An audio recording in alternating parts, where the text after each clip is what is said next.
बिस्मिल्लाहिर्रहमानिर्रहीम। असली न्यूज़ के नाज़रीन अस्सलाम वालेकुम। आयशा टिकटॉकर के साथ जो वाक़या पेश आया, इसमें मुलव्वस तमाम लोग पकड़े गए। पुलिस अब तक 350 के करीब लोग पकड़ चुकी है। इसमें जो लोग वहां मौजूद थे, देखने वालों को भी शामिल किया गया। पुलिस के मुताबिक इन मुजरिमों को इबरतनाक सज़ा दी जाएगी। सवाल ये है, क्या इतने लोगों को पकड़ा जा रहा है, क्या सब लोग इस तशद्दुद में शामिल थे?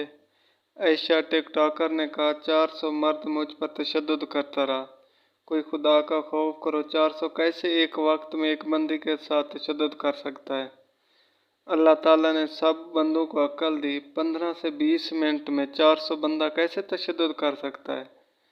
इस वाक़ये में ज़्यादा से ज़्यादा 10 से 15 बंदे मुलव्वस होंगे, बाकी सब देखने वाले होंगे। उन सब को मुजरिम करार दिया जा रहा है।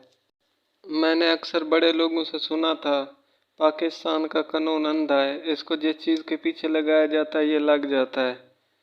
मैंने अंधा कानून सुना था, अब देख भी लिया है। हुकूमत पाकिस्तान को सिर्फ जो मेन किरदार हैं उनको सज़ा देनी चाहिए, चाहे उसमें 10 बंदे मुलव्वस हों, 15 बंदे मुलव्वस हों या 20, इससे ज़्यादा नहीं हो सकते। हुकूमत को चाहिए किसी बेगुनाह पर जुल्म ना करे, कहीं ऐसा ना हो कि दोबारा कोई भी 14 अगस्त ना मनाए।